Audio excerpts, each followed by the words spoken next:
Hi friends, today I thought I would share a cooking video with you. I did this recipe about a year ago. It is going to be our Pride cake. Red, orange, yellow, green, blue, and violet for the Pride season since it is June. Now, like I said, I posted this recipe about a year ago on my blog, but didn't actually make the recipe. So I thought I'd share that with you today, and let's get started. You're going to need 2 box cake mixes in white. I chose the white Pillsbury. You're going to need whatever ingredients are listed on the back. For this it says water, vegetable oil, and eggs. For the colors of the layers of your cake, by the way, this will be a 6-layer cake, but it's not too thick, so it won't be too big. It depends on what food colorings you're going to have. In the end, you will need the colors red, orange, yellow, green, blue, and violet. And now you can get that by if you can find food colorings that are each of those individual colors. If you can't, that's usually not typical. You can obviously make those things. If you have red, yellow, you can create orange, and so on and so forth from there to make your individual colors. You're going to need a few different pans. Obviously I said it was a 6-layer cake, so I'm going to have to use the oven quite frequently, so it's going to take some time because I only have 2 of the same layer cake. I'm using a 6-inch pan that has the removable bottom. With that, you'll need some sort of means by which to remove the cake. The springform pans are really good with that, but you can also use flour, a little bit of butter if you prefer. I also chose parchment paper that I took and I cut into circles that I'll put on the bottom. Since we're doing a lot of layers and I'm using the same pans over and over again, they can get dirty quickly. So this is an easy way to kind of clean up in between your different colored layers and also prevent them from sticking. Just to do this, all I did was remove the bottom off of one of my springform pans and drew it out on parchment paper and cut them out. You're also going to need some icing. When I did this last year, I did two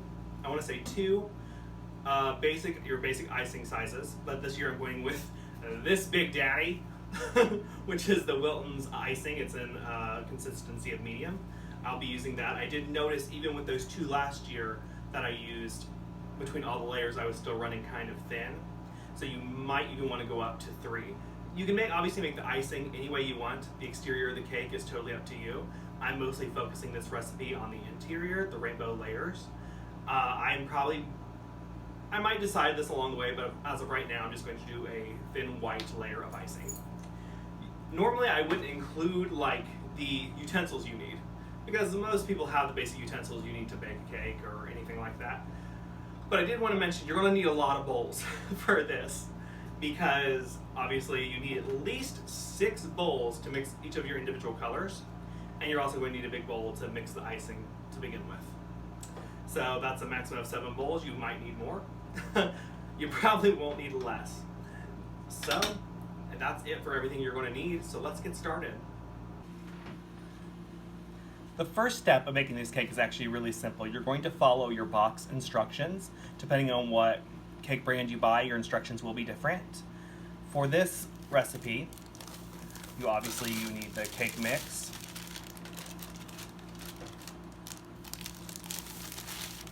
I'm going to need 6 eggs and a cup of oil and 2 cups of water.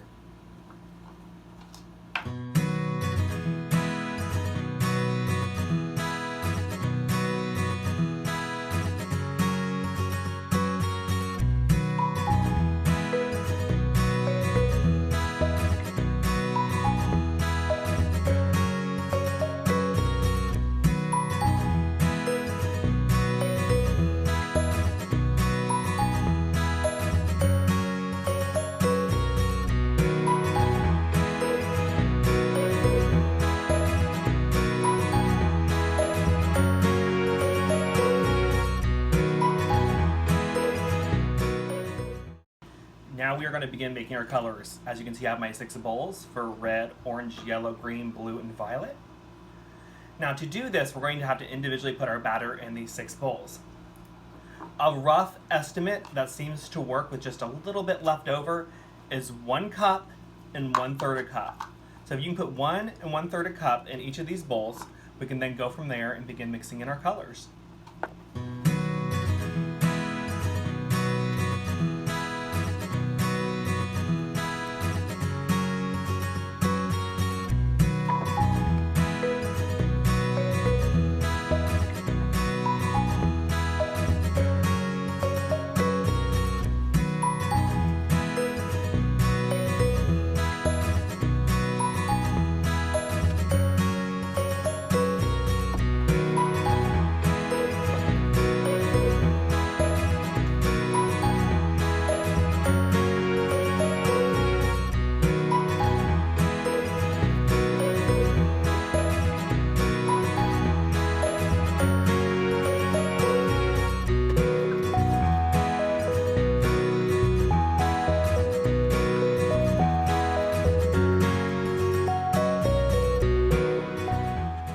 As you saw, we did mostly use the bulk of our product.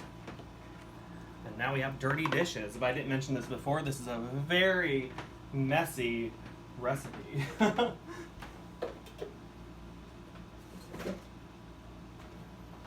Now we're going to do the fun stuff, the colors. We are doing the rainbow flag. That has been the rainbow flag for, I think, since the 80s. I could be getting that wrong. The original rainbow flag also had pink in it and indigo. But we will be doing the 6-colored rainbow. This is also not the most recent progressive rainbow flag that also includes transgender individuals, the Black community, and I just recently saw today the intersex community. So we're just doing the basic 6-color flag. For this, I'm doing just a smidge drop of each. Remember, when it comes to making these colors, you can always add more. You cannot take away. So we got our red there. Now I do not have any precise measurements on this, so you're definitely going to have to add as you go. You can make it as red or green or blue or purple as you want.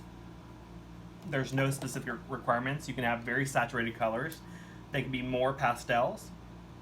A word of advice though is that, as you can see, the batter is more yellow, so you will be fighting with that just a little bit.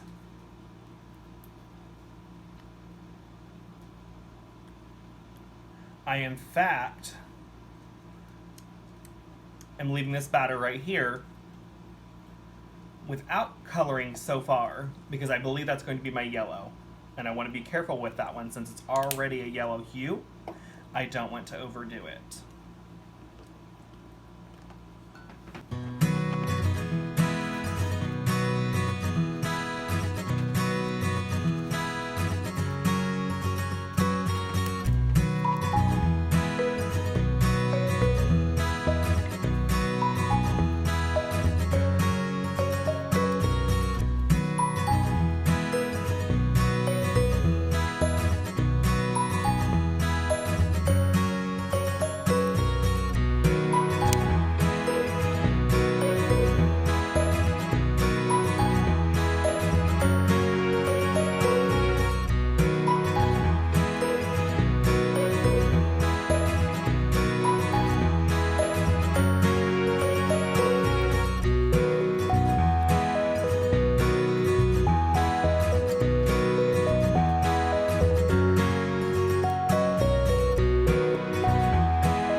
And here are our colors.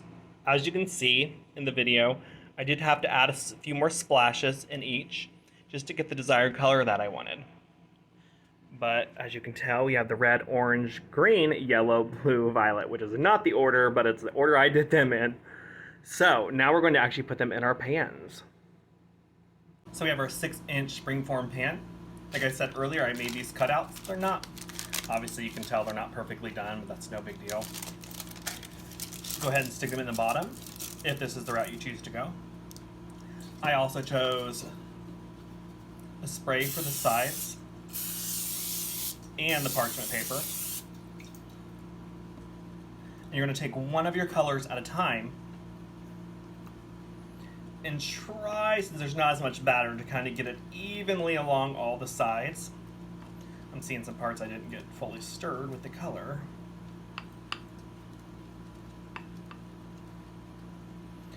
Now, if you're lucky enough to have enough pans for all of these, then you should obviously go that route. It's so much simpler. I only have 2, so unfortunately I'll be baking 2 layers at a time, so this could take some time. I'm going to stir it a little bit while it's in there.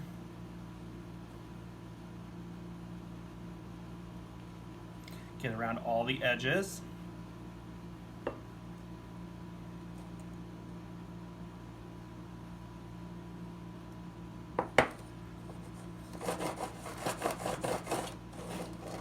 And there is one of your colors. Now, the time you were going to put it into the oven depends on what box mix you got. The one I had was 350 for, let's see, it says it doesn't have a 6-inch pan in it, but it has 2 8-inch rounds, which is about 34 to 38 minutes. Now, believe it or not, despite this batter being so thin, the last time I made this, it did bake about the same amount of time, so about that 30 minutes for each, which does take a long time when you're doing only 2 at a time. But in the end, the product is amazing. But always, I don't know your oven. You know it better than I do, so always make sure to check it every now and again, because it may not take that 30 minutes, or it may not take the time the box says it'll take, just because the layers are so thin. So make sure you keep an eye out and start baking.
And we are done. Now I'm going to level out the cakes, show you how to do that, and then begin the icing process. As you can see during the baking process, some of your cakes will come out uneven, which is not that terrible. I'm not good at making them flat. One thing I did start out with, though, is I pushed a lot of them a little flatter. It might create some cracks around the side, but that's no big deal, because once you icing them, it'll all come out. You won't be able to see it. But if it's a little too high, it's just as easy as taking a knife and just leveling off the top portion, so it's a little more flat. There are inventions that are like strings that cut through it pretty easily, but I do not have that, so we're doing it with a knife. Now, obviously, the extra pieces, you can actually turn this into like cake pops, or just eat them. Now, you might be noticing that there's like crumbs on this now. That is not a big deal, because we will be doing a crumb coat in between that'll capture those crumbs, so we don't have to worry about it in the end coming out on the icing. Now we are going to be icing. I have this amazing cake decorator that I love because it spins. As you can see, we have the crumbles here because we did cut them to kind of even them out, make them all the same height. But that is not going to be that big of an issue. We are going to do a crumb coat, which basically just means it's an icing layer. And obviously you can see the crumbs are immediately coming off. Basically, it's an icing layer that kind of covers and coats this. Also, bear in mind that this is the interior of the cake, so it won't matter.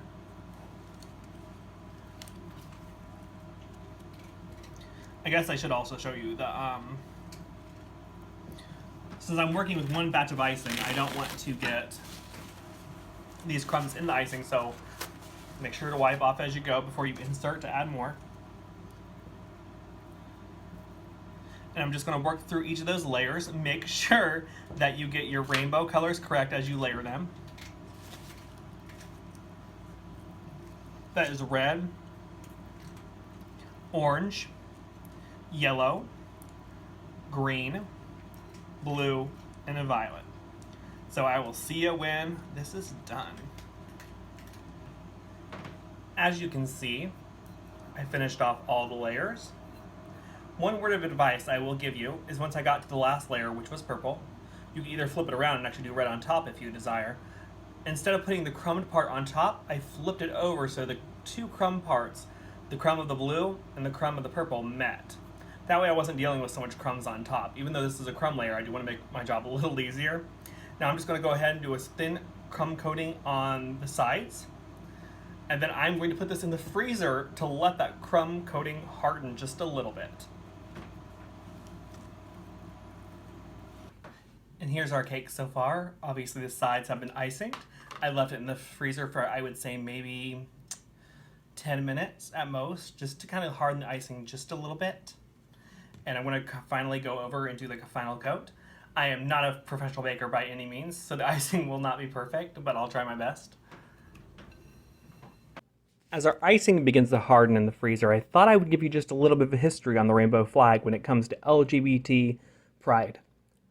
Gilbert Baker was born in 1951, and he is actually the one, at the behest of Harvey Milk, one of the first gay politicians, in 1974, to create a symbol for gay rights, specifically in San Francisco. He designed the rainbow flag that originally had 8 colors. The original gay pride flag flew at the San Francisco Gay Freedom Day Parade celebration on June 25, 1978. The colors included hot pink, red, orange, yellow, green, turquoise, indigo, violet. After the assassination of Harvey Milk on November 28, 1978, there was a great demand for rainbow flags to be increased. Due to the fact that pink was not a readily available fabric to make these rainbow flags at the time, the color pink was dropped off. In 1989, they decorated the streets with rainbow pride flags, but equally divided them between 3 colors each. The warm tones, red through yellow, and the cool tones, green through purple. To make sure they were evenly matched, they did drop the indigo from the rainbow. The rainbow flag has never been stagnant and has changed repeatedly from its conception. In more recent years, the colors of black and brown have also been added due to social justice issues and the Black Lives Matter movement, especially when it relates to LGBT community and culture. In 2019, a progress variant of the flag was produced, including the typical rainbow colors, along with the black and brown, and the transgender symbols of light blue, light pink, and white. Going forward, I am sure we will see a multitude of color changes as LGBT symbolism increases and acceptance grows the world over. To finish the cake off, I will be sprinkling a little bit of this crumble on top. Literally all this is pieces of the cut off portions of the cake that I cut off earlier and just crumbled it to bits and pieces. Obviously you can tell the icing job isn't perfect. Like I said, I am definitely not a professional. I can do the interior of the cake, but when it comes to making perfect icing, that is not up my alley. But the beauty of this cake isn't necessarily the outside. It's the interior when you slice it open and you see the rainbow within. which is one of the reasons kind of like why I like just a white icing on the outside, is it just kind of gets you that little surprise when you cut in and you have the vivid colors of the rainbow. Okay, Ortega is here and he is going to cut the cake. Happy Pride, everyone! Ready? Yes. It's really tall, so make it a thin slice.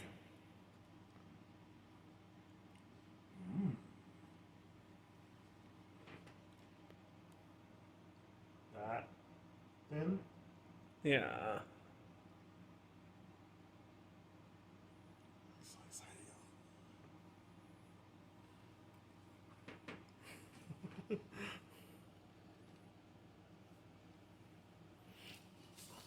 There you have a pride cake.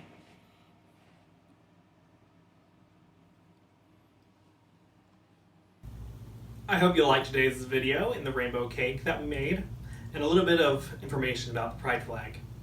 If you liked today's video, make sure you like it and subscribe. I will also post the blog post that shows you how to make this below in the description. And make sure you follow us on Twitter, Facebook, and Instagram. And I'll see you next time, guys. Happy Pride Month!